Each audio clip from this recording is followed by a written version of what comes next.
So, nakita ninyo yung post ko kanina. So, dali-dali ako, nakikita ninyo ha, naka-uniform pa ako, hindi pa ako kumakain. Tingnan nyo, andito pa ang pagkain ko. So, uunahin ko muna yung pagbablog ko at kailangan kong patikmin ng bunganga ko itong mga grupo na ito. Ilalantad ko ang inyong pagmumuka once na nakita ko kung kayo ay nag-open ng panel ninyo or nakita ko kayo sa inyong solo live.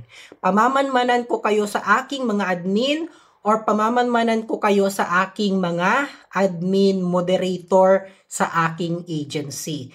Ipopost ko ang pagbumuka ninyo dito sa social media at wala akong pakialam kung ano ang inyong reaction. Okay? Alam ko pa nanonood kayo sa aking mga vlog, nanonood kayo sa mga ano ko, sa mga post ko. So nainis lang ako dito kasi sinabi nila na scammer daw ako, scammer yung panel namin, at modus daw namin yung mga ganoon para daw kumita. Syempre naman po, nandun na tayo. Nagaano ba tayo dito sa application na to, 'di ba? Para kumita. O, 'di ba? Sa halagang beer, coffee or love, malaking kawalan sa inyo. Pinipilit ko ba kayo na kayo ay mag-trade sa aking panel? Ha? Pinapunta ko ba kayo doon para mag-trade kayo? Di ba hindi? Ito ang reason ko bakit ako nagpapahagis ng mga ganyang beer, lab, or coffee. Kasi before, kung hindi nyo pa alam, kasi ang mga account ninyo, mga bago pa lang ng mga giatay kayo, ginagalit nyo ako, tingnan ninyo ha, kakain pa lang ako, naka-uniform pa ako. Ilang oras ako nagtatrabaho dito sa ibang bansa. So ngayon, patitikmin ko kayo ng aking bunganga. Okay? Pasensya na sa mga followers ko na nakakaintindi sa aking ugali. Kilala nyo naman si Founder, kapag may mga ganitong eksena, talagang sinasagot ko at pinapatikim ko sila ng aking bunganga. So ngayon, kayong mga grupo kayo, gagawin ko kayo ng isang ng reaction video at nakunan kayo ng record ng aking admin at ng aking moderator. And take note, kapag papasok kayo sa aking panel, ang aking pong panel ay naka-screen record. Recorded po ang aking panel. Ha? Kasi yan ay ginagawa namin para sa safety ng mga traders dahil ilang beses na kaming napasok ng mga scammer. Okay? At isa ako sa mga na-scam na rin ng mga demonyo, mga hinahayupak na mga yan. Pasensya na po kung ako'y nagbumura sa social media. Talaga ako'y na-high blood kanina nung makita ko. As in pagkagising ko, ito agad yung bumungad sa akin sa group ko. Nakakaloka. 4 minutes ito, medyo mahaba-haba. So habang papakinggan muna natin, then magre-react ako sa mga sinabi nila after nito. So pakinggan muna natin sila. Gamol na ganon. Kawawa yung nagte-trade. Paano kung sakto lang yung trade niya? Hindi nga. Gawin natin trading panel. Yung panel mo para ano? Wow. May points na papasok sa'yo. Kain tayo. Ayaw ko. Hindi ako ganon. Hindi nga. Tayong dalawa maghahawak. Wow. Let's tayo. Ayaw mo? Nasa panel mo, gusto mo?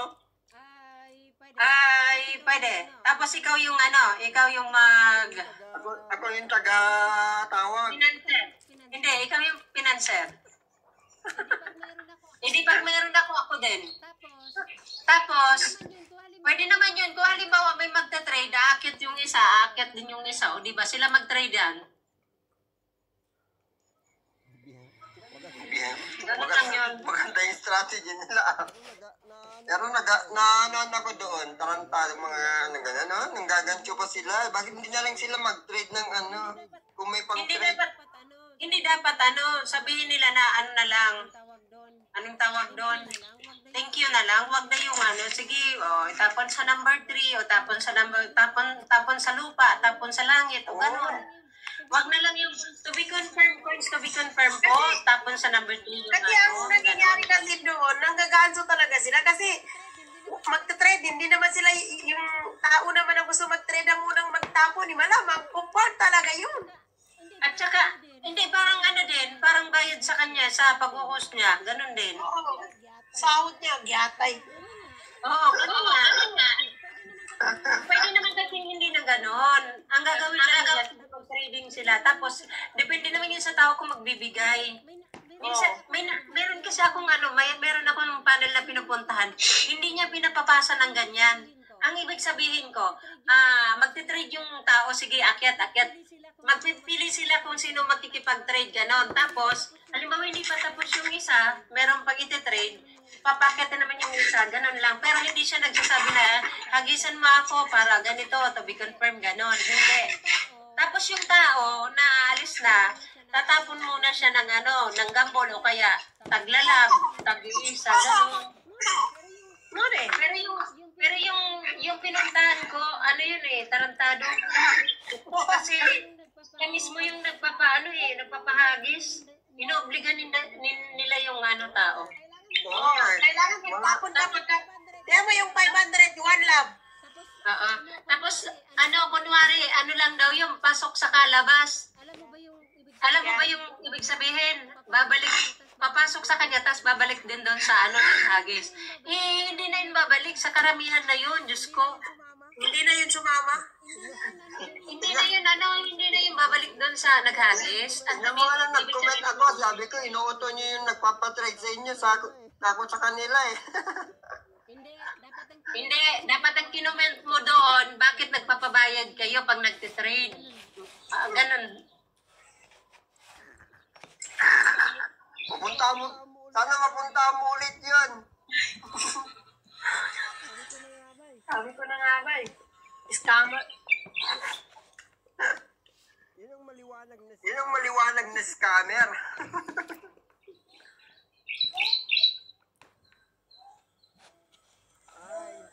Ay, scammer.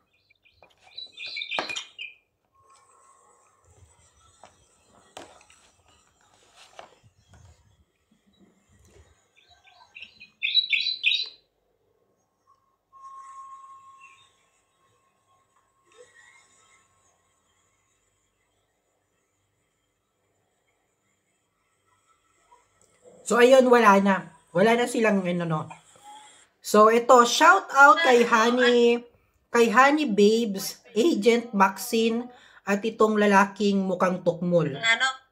So, para for your information, mga madam, mga sir, ginagawa po namin ang trading funnel para sa lahat.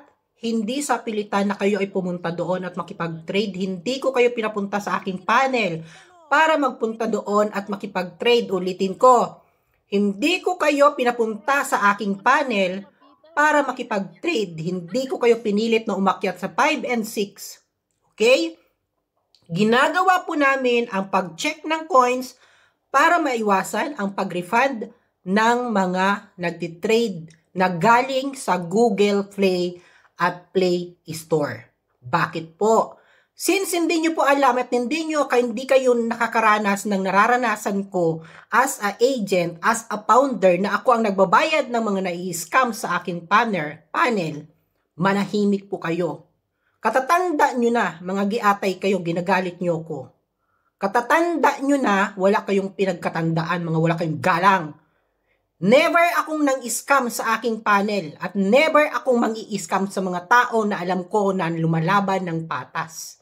Dahil ako ay isa ring biktima ng scammer. Galit ako sa mga scammer. Kaya once na kayo ay nag-open ng inyong panel at nakita ko ang inyong mga pagmumuka, ipopost ko kayo dito sa social media. Huwag nyo akong hamunin. Sinasabi ko sa inyo, once na kayo ay makuna ng aking moderator, mga admin, na nag-open kayo ng panel, ibabandana ko ang mga pagmumuka ninyo dito sa social media. Huwag nyo akong subukan. Ikaw na Honey, ikaw na Agent Maxine ka, kayong mga agent. Kung wala kayong sasabihing matino, pupunta-punta pa kayo doon sa panel kung hindi nyo alam naka-record ang aking panel. Recorded ang aking panel para iwas scam. Okay? And sa mga inirereklamo ninyo dahil sa lab copy, wala kayong wala kayong panghagis kung kayo ay makikipag-trade para sa coin checking ng inyong iti-trade. For the safety po yon, kaya ginagawa po namin. Malaking kawalan sa inyo yung coffee, yung lab, yung beer, malaking kawalan, malaking points na nawawala sa inyo. Or baka naman hindi nyo pa nararanasan na makabigwi ng malaki. Kaya ganyan yung mga attitude nyo. Ha? Tingnan nyo naman, puro zero yung mga ninyo, walang naghahagi sa inyo, it means masamang ugali ninyo. Mga giatay kayo. Nakakaloka, nakaka-high blood yung mga ganitong tao. Ang bilis mag-judge, hindi nyo naman alam kung ano ang nangyayari sa loob ng panel. Diba? Kung bakit kami nagpapahagis at chine-check namin ang coins para po maiwasan ang nagre-refund ng mga trade nila. Yun po ang purpose kung bakit kami ay nagpapacheck. Yes, sabihin po natin para may income na rin yung mga host ko. Tanga ba yung mga host ko doon, yung mga members ko na nag-duty na hindi sila kikita? Nag-aano sila sa social media, nag-aano sila dito sa application na to. Natutulog para kumita. Nagtatrabaho po sila. So it means sa pagtatrabaho po nila, binabayaran din sila doon. Binabayaran ko sila, pinapasahod ko sila.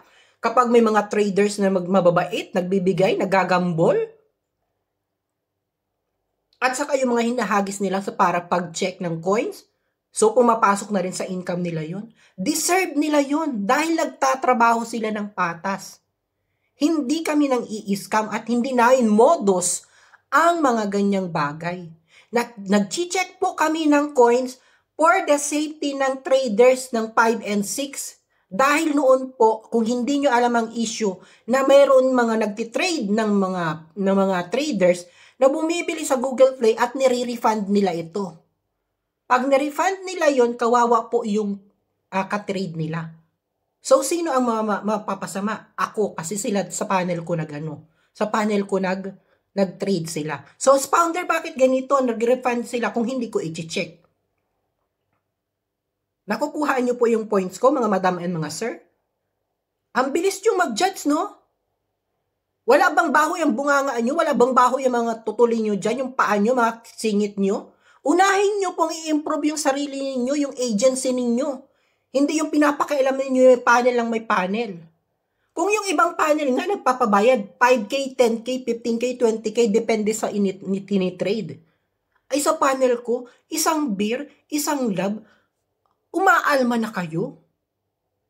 Ay dati naman walang bayad dyan. Pre makipag-trade sa aking panel. Ginawa lang namin na magpabagsak kami ng lab, beer, coffee, para po sa safety ng nagtitrade. Para it means kung halimbawang ito ay to be confirmed ang kanilang coins, hindi po namin pinapayagan na mag-trade sila. Okay? Pero kung ako ang makikipag-trade, yes, pinapa-open namin ng camera. At least kilala ko, may pupost ko yung pagmumukha niya sa social media kapag nirefund niya yung trade niya sa akin. Tinatanggap ko yan pag ako ang ka-trade nila.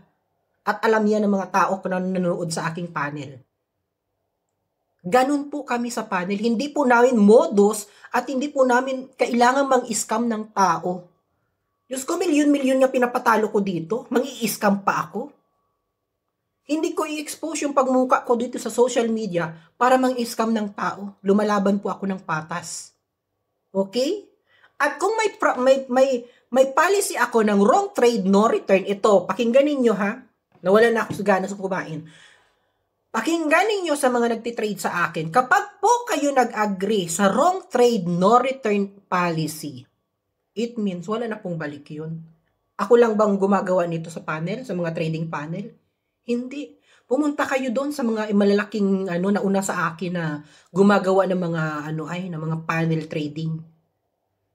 1 million wala nang balik 'yun. Ay sa akin pag 500 at na wrong trade ka, yung kalahati po noon binabalik ko. O, di ba? Pero kung yun ay 400 pababa, hindi ko na po binabalik. Bakit? O, pakita ko sa inyo kapag nag-change ako ng coins. Okay. Pag nag-change ako ng coins, so punta tayo sa pupo ha. Kapag nag-change ako ng coins, mga madam, mga sir, okay, for example, na wrong trade si madam, so mag-change ako ng coins ngayon. For example, na wrong trade siya ng 100. So kapag nag-recharge ako ng 100, yung 100 the pink coins ay magiging 92,000 coins lang po yun. Okay, 30% yung nawawala sa pag-recharge ko. For example, na wrong trade naman siya ng 500 na coins. So sa 500,000 na pink na coins, Kapag ni-recharge ko yan, ay 475 lamang po ang mapupunta sa akin. Ibabagsak ko pa sa kanya dahil na wrong trade niya.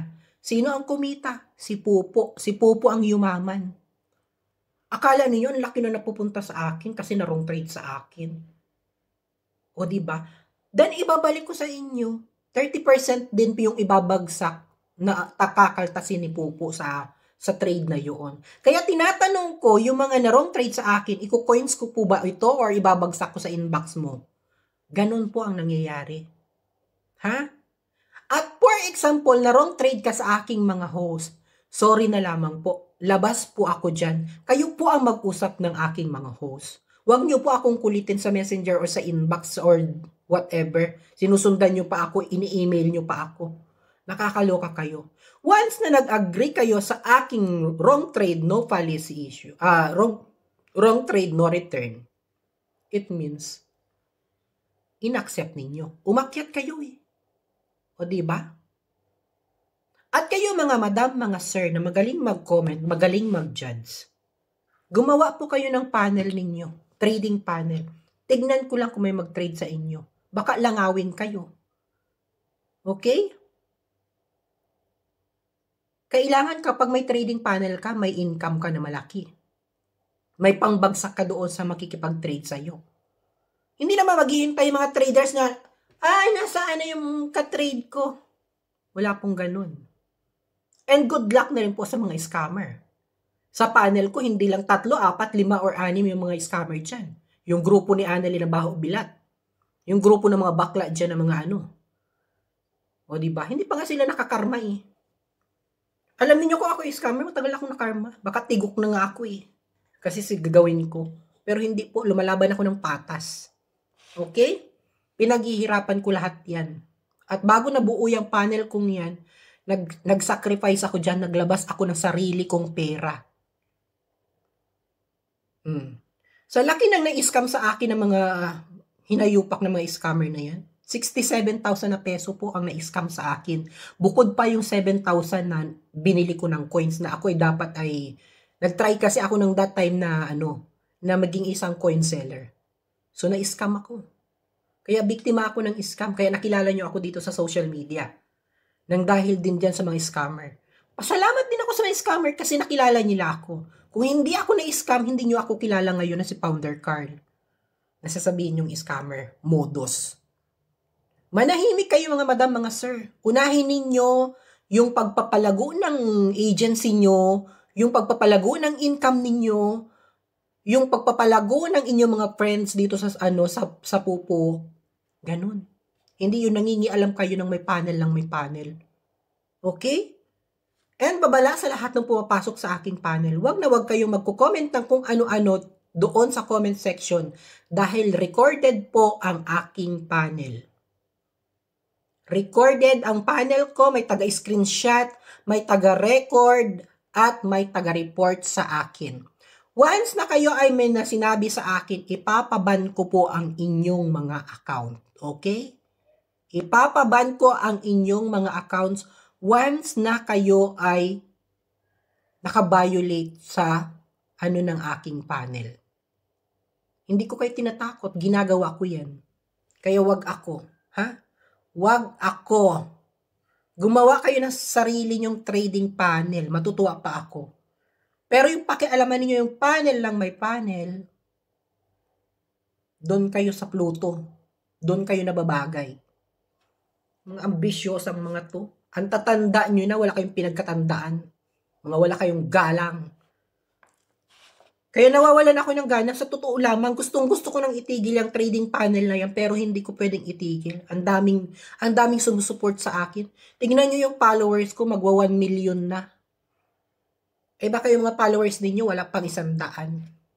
Diba? Sa sama ng ugali ninyo, ang bilis nyo yung mag-judge ng tao. Hindi nyo nga ako kilala. I-judge nyo ako. At never ako nagpapakita dito sa vlog ko kasi puro laro lang yung inaano ko.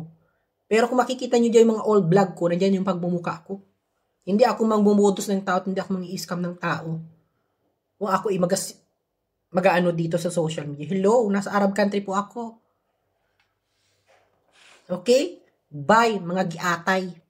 Nga bahog bilat, bahog utin.